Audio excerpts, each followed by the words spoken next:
morning, this is Jennifer Barrera. Today on Tennessee Stories, Therapies, Books, Laws, and so much more, I will be addressing and continuing to address on the subject on insult.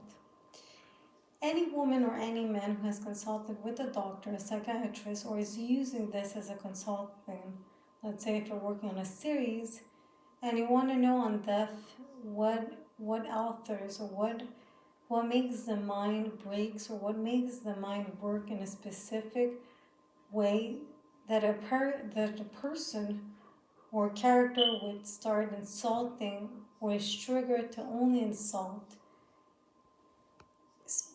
Those are different, I would say those are different approaches that consultant give, a psychiatrist gives, a psychologist also provides. Obviously, you have to keep in mind that it depends on the story. So here we're going on the bigger picture that it can have different reasons. Well, obviously, the main reason that a lot of people and a lot of professionals give themselves to offer to, let's say, an audience or a critique that's criticizing a character or a person who's actually discussing psychiatry, it is that they got broken. Something inside of them got broken, their mind got broken. Some trigger trauma, some speak of only trauma, some speak only on speech, their ability to speak, address a situation or address a matter that was difficult for them. So there's different reasons. So here we're going to say, as I said, something broke you to the core, so you can't continue in the same path. So a person has to continuously be insulting. Now, where I want to lead this video and this, I would say, conversation subject, some people go on seminar, is that some women ask, for me, the most insulting thing that I've been asked or that I've addressed is when men want to have many women. And some people have said, let's say I'm a woman from Canada or New York or this specific place or Latin America, or even you have had Asian people in their respective countries who have said, for me, the most disrespectful thing has been that a man wants, instead of one wife, wants a girlfriend, a wife, and then it goes on and on. The best thing that a psychiatrist can say to a person is that you can always address the matter by saying, I don't want to participate in that. If it's something that you're not comfortable, if it's something that you never requested in your life, which a lot of people connect to that, they relate to a person who has that sense of living, you shouldn't have any fear to just say it. It is very intelligent to always state what you want and what you request. So it is always good to say it directly. Obviously, if it's a character, it's very much different. Character construction are made so people understand that there's something that altered their being. So they got broken, they couldn't trust, so thus they decided to take upon many different people. That could be a reason, right?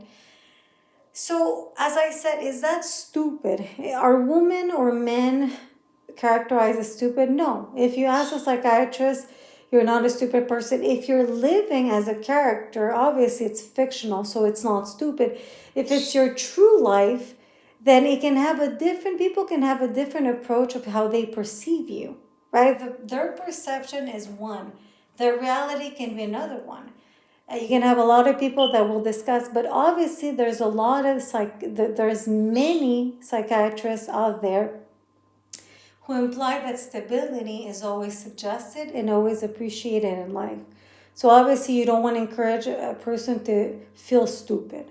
So obviously if they're committed, if they're in a relationship or looking, it's always something that you will hear in many psychiatrists. So don't take it. That is something that's bluntly said out of the blue. It's something that's very much renowned and people can really address it. Some people might use also a psychiatrist and a lawyer. If they're making a character, obviously you have consultant. So you're not going to use so much a lawyer unless you really want to use a legal matter on the series. Is it stupid that doctors want to involve themselves so much? It's not stupid if they're requested.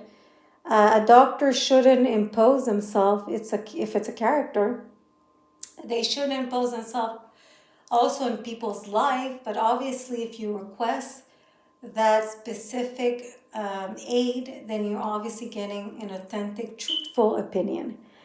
Are doctors stupid that they want to live in another country? Let's say they're filming in Canada and then they have to go to Latin America and then they have to go to Turkey or another country in Europe. Are doctors stupid to want to go to another country? They're not stupid.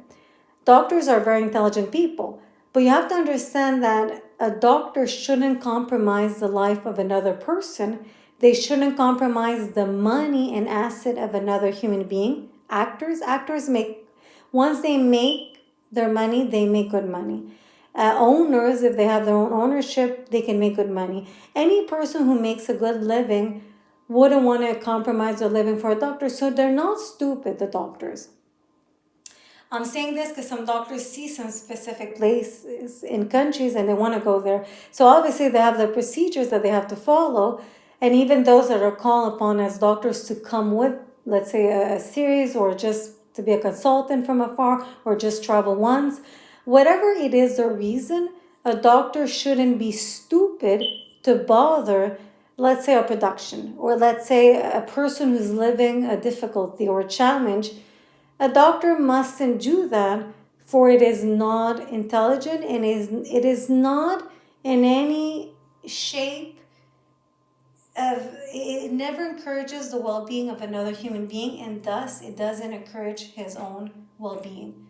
And many doctors know this, right? So is that relevant? Yes, it is relevant, excuse me, if you are thinking of working with specific people as a group, doctor, lawyers, if you're developing your own series, if you have the assets to do that, if you're an owner, if you've worked in a specific area and then you want to go and work on television, whatever thing you're making your own business or your own employment, it is always good that you know relevant information and that you use it in the best way that you can. Are people stupid to live their lives, work, and live in a city? People are not stupid. People work because they have to work. They have to gain and make their own living. People live in a city because you have to live somewhere. And people live in a place where they communicate, where they relate, where they can live.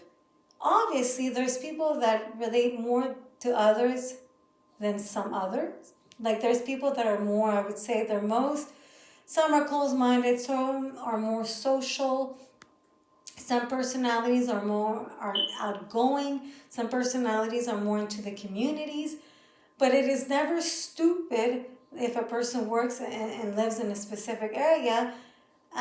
Would you say is that stupid only for a series? Many series are based on specific places, and it's not stupid.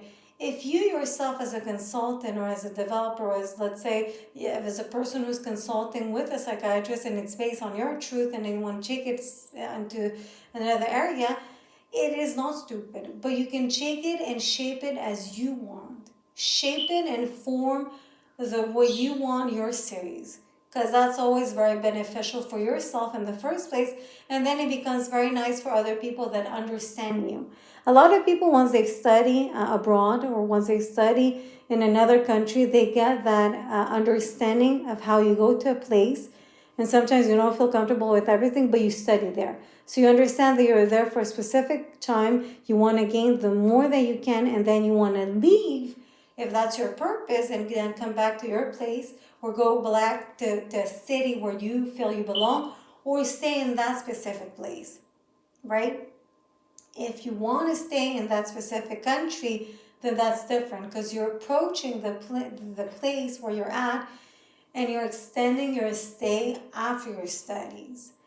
But they're very similar approaches, but they're different, right? Because one guides you to stay in one place and the one brings you back to what you knew before. So whichever approach you have, see that if it's a series, if it's a movie, or if you're a consultant, or you're just a writer, or perhaps you're just somebody who's working in a creative work and you want to be more creative. A lot of people go into other areas of arts and they really think what would work to make something more creative. So you can think about that also. So I wish that this video, it's a bit short, but it's very much addressing directly the core matter on insult. Don't feel that it's wrong addressing the subject. You don't have to live by that. A lot of people have to think, I do what I want in my life. But a lot of people, whenever they must address it, you can really rely on the people that can actually help you, or on the people that can actually give you the relevant information, and it's given to you so you don't waste your time on what you're doing. So wishing this is very clear and it's very useful. A lot of people, whenever they're working on series, the best thing is that you really think from one perspective to the other. And they can author, but always remind yourself that the reason why mine works is because it keeps going, that it must survive. But once it's been really triggered or their being has been broken, then it is altered. So to come back to their first human understanding, to their own being, to their personality of whom they were, they have to do all their work, whether it is therapy, whether it is medicine, whether it is consulting with psychiatrists, whatever it is that they do, so they go back to their first nature, to whom they were first. And obviously, if it's a series and you're working on that character and you're really, really, really making it a big thing, then you want to make sure that you make it clear. And some people make the opposite. They make it unclear, so it keeps the audience really interested. And then they want to know more, but then they're not sure. And then, so it goes back and forth in their interest. So wishing this is good enough information, and it really triggers enough creativity, but it also gives you information that you can use. Thank you and have a good day. Bye-bye.